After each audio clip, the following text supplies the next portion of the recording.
Assalamu alaikum wa rahmatullahi wa barakatuh. It's a beautiful day in Shatkhira, and right now we are going to visit Wahiduzzaman house. You can see this house condition is not so good. They live hand to mouth. So now we are going to ask them some questions. Let's go.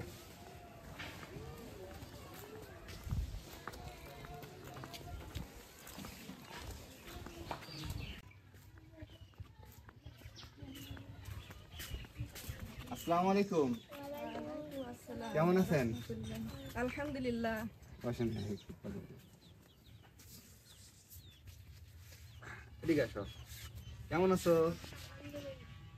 তুমি কিসে পড়ো? প্রথম শ্রেণীতে। স্কুলে ঠিক মতো যাও?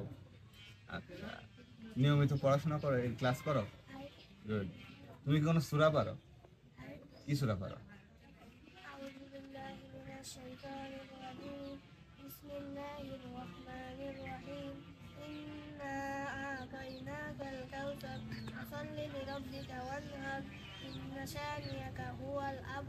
আলহামদুলিল্লাহ আলহামদুলিল্লাহ। এই যে তুমি এত সুন্দর একটা সূরা পড়লে, তার জন্য তোমার জন্য একটা জিনিস আছে। এই নাও। হ্যাপি? আলহামদুলিল্লাহ। আসসালামু আলাইকুম। ওয়ালাইকুম আসসালাম। তো পড়াশোনা কেমন চলতেছে? ভালো। আলহামদুলিল্লাহ। ওকে যে সাপোর্টগুলা দিচ্ছে তা পেয়ে কেউ খুশি? অনেক খুশি। কি উপকার হচ্ছে?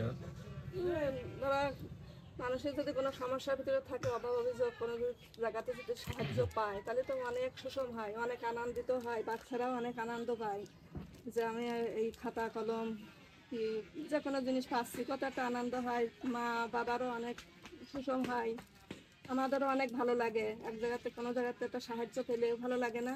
অভাবের মধ্যে থাকলে যদি কেউ সাহায্য করে তাহলে অনেক ভালো লাগে। পড়াশোনা অনেক ভালো, ব্রেন ভালো, খুব ব্রেন ভালো আছে। So dear brother and sister, as you can see, this is Muhammad Wahiduzzaman. He read in class 1. You can see his cute face, mashallah, and he read a very beautiful surah in front of you. And this is his mother. She is a widow. She lived hand to mouth. You can see their house. It's very bad, in bad condition. You know, he go to school regularly. They are very much happy because of Nadir Mansur's support. So please continue the support. তুমি কিছু বলবা? বলো। Thank you. Good.